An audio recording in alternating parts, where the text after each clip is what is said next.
I'm Ms. Artastic and welcome back to the channel. Today I'm going to be talking about how to teach your kids to create art. So let's dive in on this episode and let's make some art.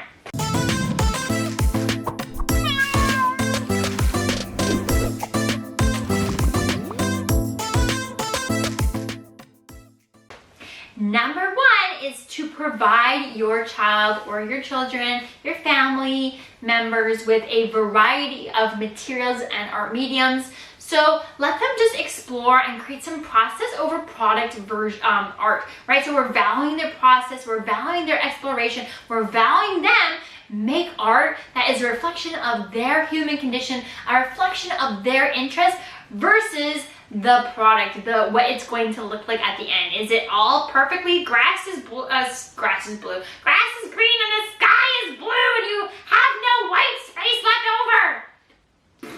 Boring. Kill your creativity right away, right? That will do it if you want to kill creativity. Are you allowing for a variety of materials and letting them figure out things on their own and understand what mediums work together, what mediums maybe don't? Oh, I made a mistake, but that's okay. Mistakes help me learn, right? It's all about growth mindset and encouraging them to explore and understand process over product. So again, allow them a variety of materials, and then that way they're going to be encouraged to try new things, right? Sometimes we always get stuck using the same art medium over and over and over and over and over and over and over again. We're always using wax crayons. Let them explore some new things. Let them try some watercolor paints. Let them try some oil pastels. Let them try some felt markers. Let them paint with felt markers, where we draw with the felt markers first, and then we get a paintbrush and water, and we paint over top, and we watch that ink blend and bleed across our page. Right? Oh yeah, you can do anything. There is magic that can be explored when you just experiment. So number one is to provide a variety of materials and see what happens. Number two is to create an art-friendly space. So that could be a kitchen table, your kitchen counter, your floor, maybe you have a desk for making art, and then you're gonna make it an art-friendly space. So I just like to change the atmosphere very subtly, just so it feels like, oh, it is art time now. You can change the lighting to change the mood. You can turn on some music, like some cafe jazz playlist, whatever it is, change up the vibes and turn on some music, maybe put out a couple snacks, unless you're using toxic art mediums, and don't do that. Hello. Most of them, the kit ones that are designed for kids will say non-toxic for a reason, because typically they use them at school and they eat on the same desks. So it's not toxic. And kids just do things, you know. Oh, look at this crayon. What is it? It smells good. Let's take a bite. Just kidding, they don't do that. But maybe they do. All right.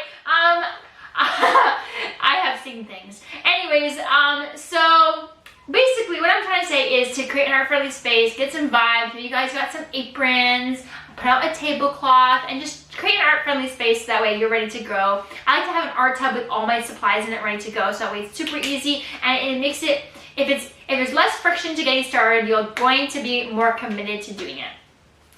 Number three is to encourage exploration. So encouraging them to explore their ideas, their feelings, their mood, their interests, and encourage that more than like a finished product, like it has to be a perfectly done lizard, right? So encouraging them to explore their ideas, to experiment, even if it might not work out, they're going to learn a whole bunch from the process. They're going to develop their drawing skills naturally. They're going to develop their spatial awareness. They're going to develop their cognitive skills. They're going to develop their fine motor skills and creative thinking, all through drawing and making art and exploring their ideas, and by you encouraging them to experiment. All right. My question for you in this video is, are you teaching your kids art at home, or your grandkids or whoever? Let me know in the comment section of the video, and I will personally respond to you. Number four is to always offer positive reinforcement. Positive reinforcement is a really great way to boost their confidence, encourages them to continue to want to do this. If it's a negative experience, they're probably not going to want to create again, and they're going to feel really down about their skills, and it kind of sets them off in a fixed mindset. Whereas we want to encourage a growth mindset, right? I can do hard things. I might not be able to draw yet, but if I continue to practice, I'm going to get better and better and better. The more I practice drawing each day, I will be able to learn how to draw. Just like any skill we learn, right? The more we practice, the better we get.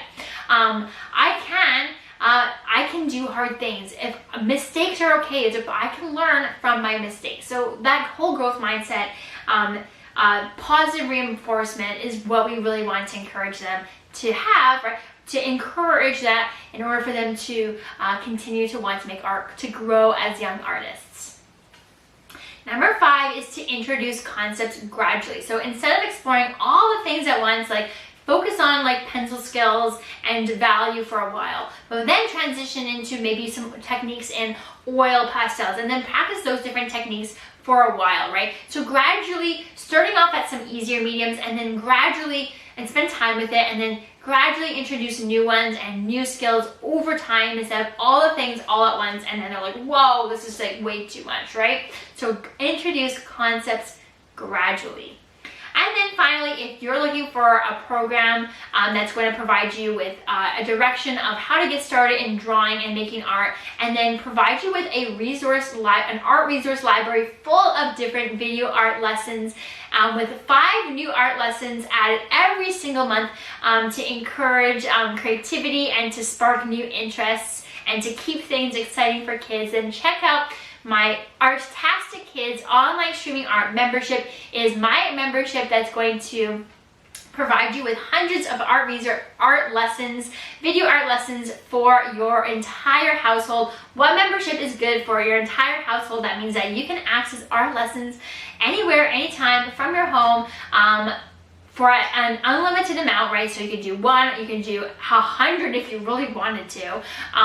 And all for the lowest monthly fee on the entire internet. So check it out, artastickids.com, and you can check out my membership by scanning the QR code on the screen or hitting the link in the description of the video for Artastic Kids. It is my art lesson library, my art lesson membership designed for families, for households, to allow you the flexibility of when you can create, how you create, and how much you want to create, using 4 simple art mediums: oil pastels, wax crayons, felt markers, and watercolor paints, making it so affordable and easy to do. And it works with your schedule, whether you have an odd work schedule or you are just really tired of driving to and from all the different after-school activities. No more. You can do it all from the comfort of your home. It also works really great for a homeschooling program if you want to do that, and you can have access to an artist actually teaching your kids, also your students if it's your homeschool program. And you can check it out again, artastickids.com, and 1 membership is good for your entire household, and I encourage you to create art together for some quality family time. Right. That is it for this episode, my friend. Thank you so much for watching. Your next video to watch is the benefits of directed drawing, and you can watch that video by clicking the link above or in the description of that video, and I will see you in that episode. Please make sure you like and subscribe to the channel, and I will see you in the next episode.